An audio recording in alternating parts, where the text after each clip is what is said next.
When atheists seek to use reason to argue against the Christian worldview, they usually don't see a need to defend their use of reason and logic, because for them these are self-evident and require no further defense. In fact, they go so far as to say that it's not even necessary to ask whether or not their reasoning process or their senses are reliable.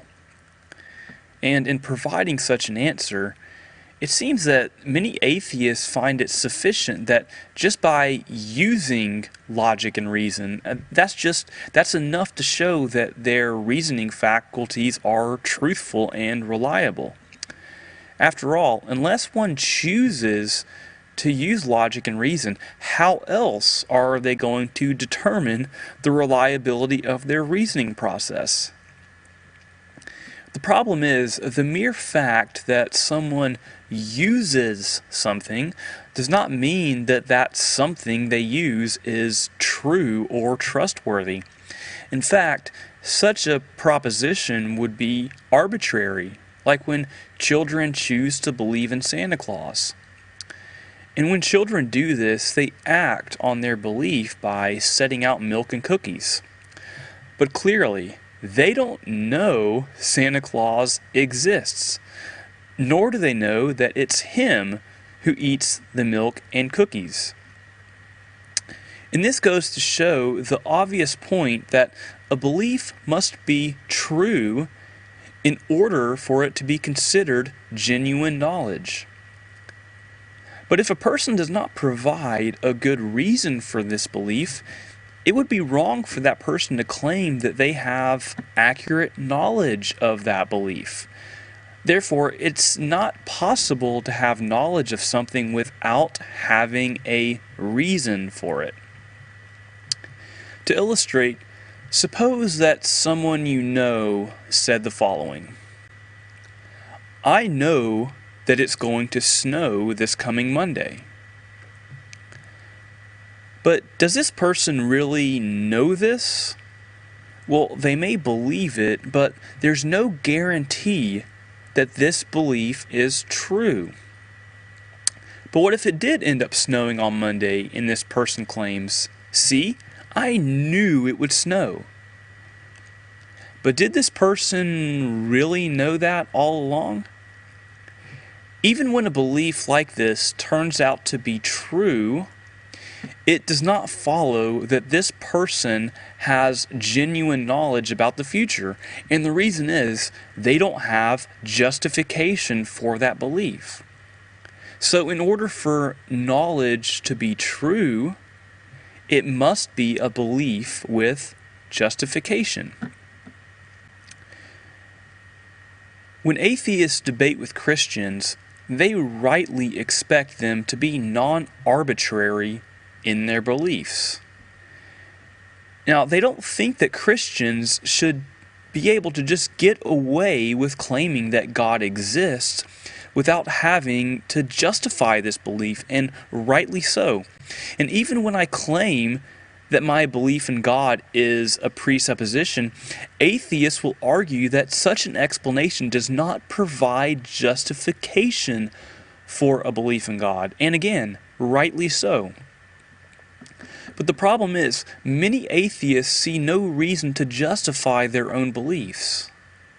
Now just imagine if an atheist asked a Christian why he believes in God, and the Christian responded with, "I don't need to provide a reason for why I believe in God. It's just true, and that's all there is to it." In this case, the atheist would rightly accuse this Christian of being arbitrary in that he's not providing a basis or justification for his belief in God. Yet, when the Christian asks the atheist how they know that their worldview contains the necessary preconditions of intelligibility, they might respond with something like, "Well, I don't have to provide a reason for the fact that I'm a rational being. It only matters that I use reason." But this response is equally as arbitrary as the Christian. And the atheist will just as equally embrace his belief in reason as the Christian would arbitrarily believe in the existence of God, just as the earlier example showed. So the point is, the atheist takes his process of reasoning for granted. He's out there arguing with Christians about their lack of evidence for God, but at the same time, offering no proof that he's even capable of rational thought. Of course, some atheists may appeal to their experiences as proof that they can reason properly. They might say that they can watch the sun go up and go down, and therefore conclude that their reasoning faculties are reliable. But this only begs the question, because the only way you can observe an event like this is to assume the reliability of your reasoning faculties in the first place, which is the very thing you'd be trying to prove. Another possible justification for the atheist is that we have to assume the reliability of our reasoning process, because if we don't do this, we couldn't know anything at all. But this is the same arbitrary reasoning as mentioned before. The mere fact that you assume the reliability of your reasoning process says absolutely nothing as to whether or not your reasoning produces truthful conclusions. So the point is, atheists need to be willing to answer for their own worldview in just the same way as the Christian. But the Christian should never let the atheist take his process of reasoning for granted. In fact, it's crucial that this be pointed out, because the unbeliever is in rebellion against God by using the very faculties that God has provided in order to reason against God.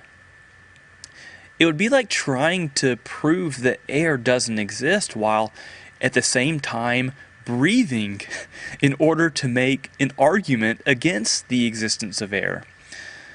Otherwise, the atheist needs to provide a reason for which he can accurately and consistently use his reasoning faculties within his own worldview to provide a truthful conclusion about reality.